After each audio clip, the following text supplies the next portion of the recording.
Hey, how's it going today? Welcome to Lead a Life Uncommon. And what we're going to be talking about today is frequently the situation where women are financially dependent on a partner. Not always. We talked about this before, where 70% of moms somewhere in the life of their kid being at home from 0 to 18 are the primary breadwinners. Today, we're going to be talking more about this in week 2 of this Money and You series during the month of April here in the United States, or whenever you're listening to this. I see you out there. I see you burning the candle at both ends, making ends meet. And sometimes at the end of the day, you may have that question, what's this for? Why am I doing this? And today, really, I'm going to ask you some hard questions. Got a list of questions for you. Liberating questions, empowering questions, mindsets, and belief. I'll tell you more about the other episodes coming up at the end of this. And you're out there, you're doing this good work. And when you come home, there's a shift that happens, right? When you're out working, and then it's that shift into all the other things that women need to be responsible for, right?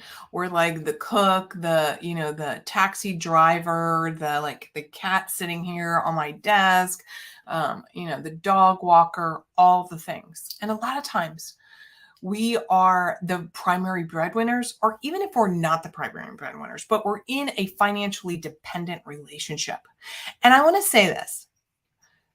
How do you know if you're in a financially dependent relationship, even if you're the primary breadwinner? It's asking the question, and these are going to be some of the questions that I ask you, is, are you still deferring to your partner? Are you still deferring to the man? Are you still deferring that way? Is it implied in your household, right? Some patriarchy bullshit that like the man makes the decisions. One of the things that we're going to do on week 4 of this is really helping you rewrite your money story. And these are some of the things I want you to start thinking about. Is it implied that he makes the decision because he's the king of the castle? Like all these sayings, right? It's like all these sayings. When you really start dissecting them in today's world, it's shocking. This really comes about, this conversation about financial independence, creating your own safety. Not your lover, not your partner, and not your clients. That's really, that'll be a deeper dive where you, a lot of times when I'm working with my clients around their business and they're like, that person has to sign up. Like, I need that money. Our clients don't create our wealth and our success. We do. And the goal here is that we're not dependent on clients to pay our bills. But that's a whole nother kind of a little deeper conversation. Today, we're talking about truly your partner in your home, the partner in your home. And this came up because I don't know about y'all, but it seems like a lot of people are dropping dead or getting a divorce. And maybe it's just my age range right now. Like a lot of people are getting divorced.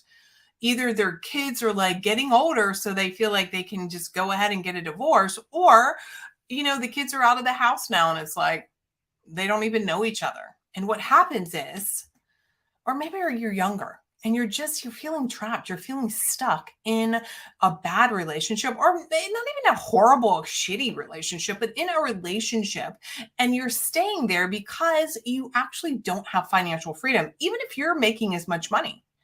Equal money or more money. And so this is my conversation. I want to encourage you as a woman is, where are you independent? Where are you sovereign? Where are you autonomous?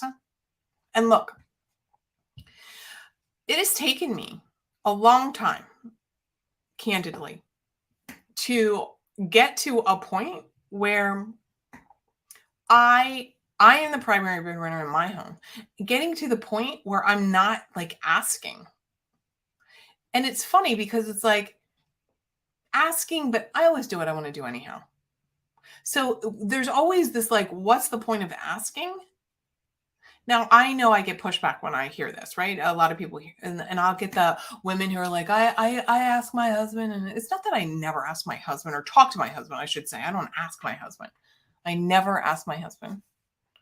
Maybe I'll talk to him. Like, for example, I'm getting ready to redo my TV room, the TV room. It used to be all decorated for River when she was a kid, and now she never goes in there. And I'm like, it was a big ass room. I want to just totally redo it and make it my room, like a creative space for me. Even though I have this beautiful office, but I mean like a place where I go in, it's exactly like you walk in and you're like, this is clearly Mary's room. I don't need to ask. I don't want to ask anybody. So it's not just that, but I reflected back to, some of my clients, younger women, and I want to ask them, and I'm asking you, like, are you happy? Are you in a relationship because you want to be there? Because you want to versus need to?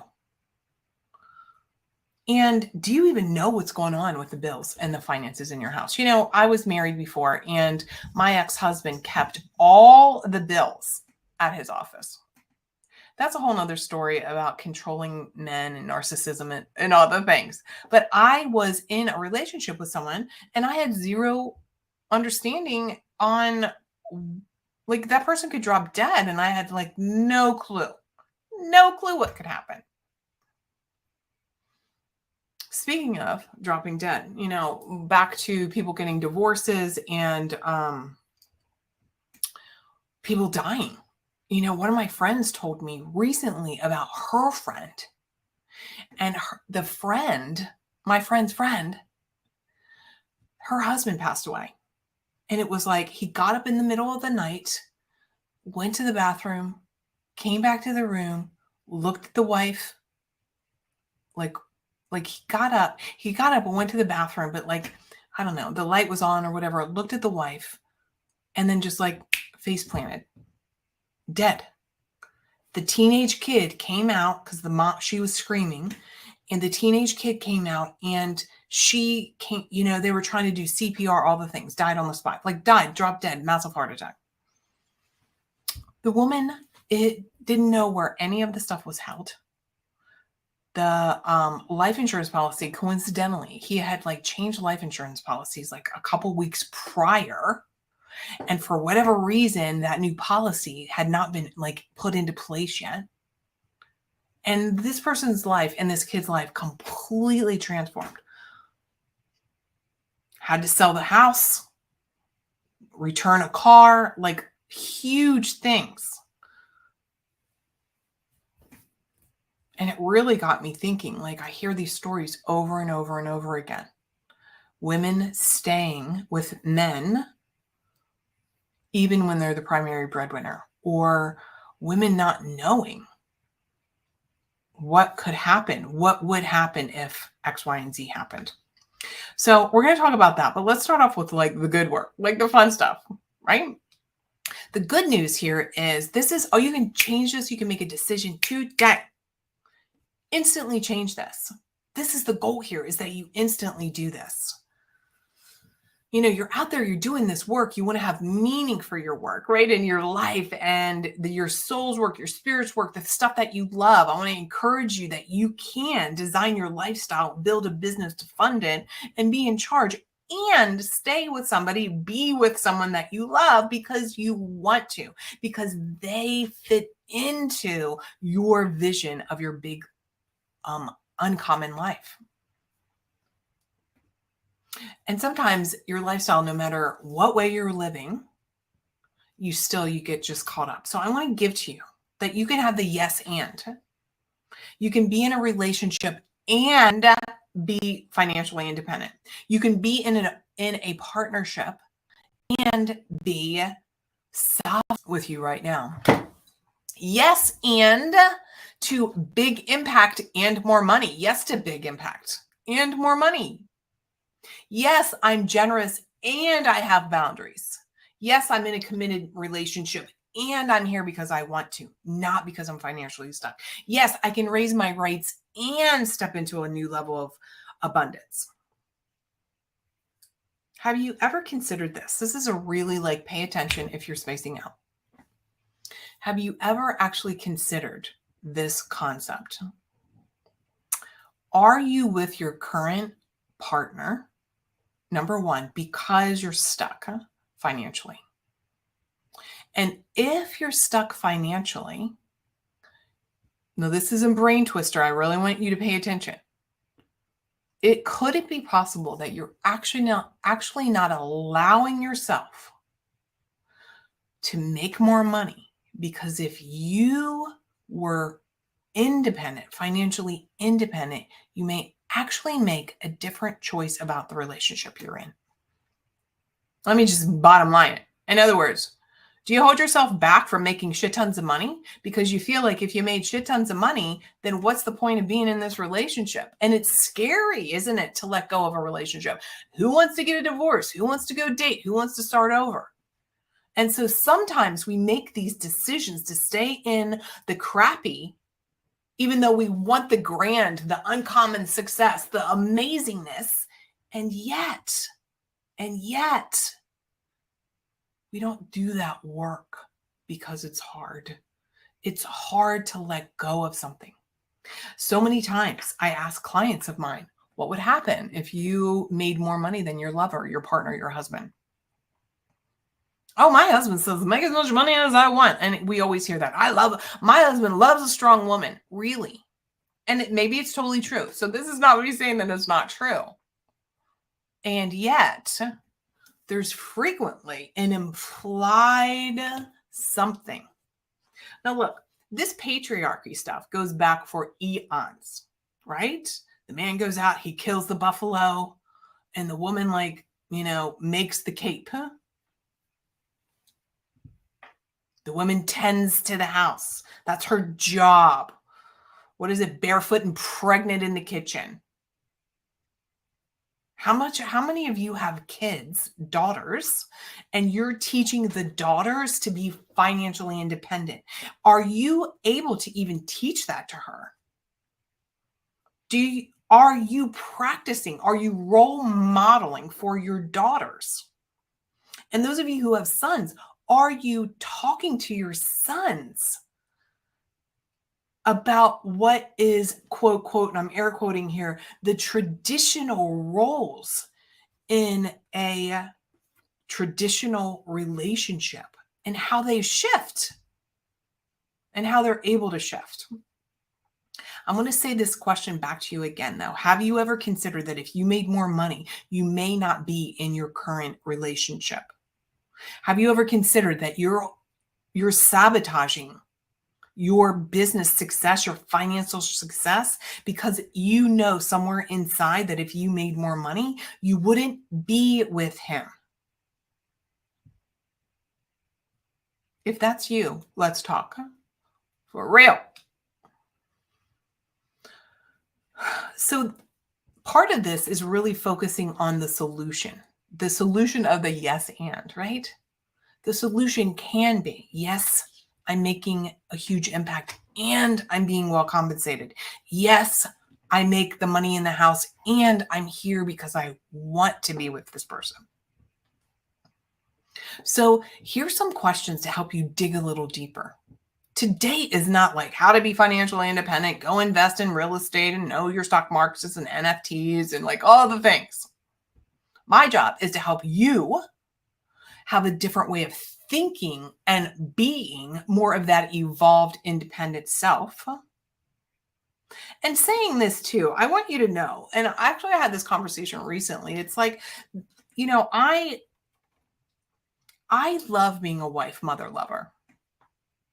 And I love being financially independent and having my own business and being able to make a shit ton of money and not have to ask, do I want to spend whatever, $2,000 on this or redoing the TV room and buying an all new sectional, everything I've already bringing my painter in and all the things.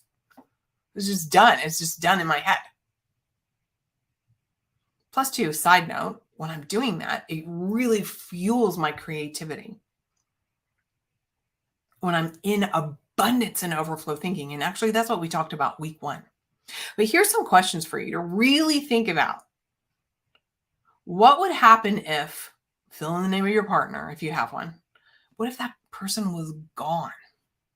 Are you able to pay your mortgage, take care of your kids, all the things? Weddings, clothing, vacations, college, new cars, the second house. Do you have what you want financially? Or are you waiting for him to make the money? Or are you waiting? Do you look at your relationship and one of you is the earner and one of you is the spender? Or one of you is the saver and one of you is the spender? And you have that like dynamic, that argument, that dynamic. What if you went out and made tons more money? I want to be candid here with you. Is there a lie that you tell yourself about your ability to earn more money? When is your Sally come to Jesus day about getting your money story together, your money assets together, all the money stuff together? One of the things that I do in every single program whenever I work with people is called Clear the Clutter. And one of the things in Clear the Clutter is removing all the things in your to-do list on your head, right? So it's not only like go to the GYN and, get the tires changed and like all like the brain dump of list of things to do. It's also looking at where are your insurance policies? Do you have insurance policies? Like how much money do you need to live where you are living now? One of the things I always want clients to do if they're transitioning into a new offer is making that offer something that ultimately pays for everything. I love for you to have multiple revenue streams, multiple offers, not in the beginning, but after you have that one that's like taking care of everything and then adding on. And we talked about this actually last week, how does like the saying, like, I don't really know about money. I don't like numbers. I don't like sitting down and doing my QuickBooks. I just want somebody else to take care of it. That's fine when you first take care of it yourself. When you know what your income is and your outgo, when you know where all the important documents are, do you personally have a long-term vision for your own financial stability? If your partner dropped dead today, God forbid, or they said, guess what? I want a divorce. Do you understand that women in divorce, like, look, nobody wants this. I'm not saying go get a divorce. I don't want you to have to get a divorce if you're in a great relationship. Divorces are expensive. And typically what happens is the woman gets screwed. Her standard of living actually decreases while the man's increases. Are you aware of that? So the house that you're living in right now, even if you don't love it, like that's going to go away unless you are able to fund all of the expenses. Are you able to do that? And not just like your baseline expenses.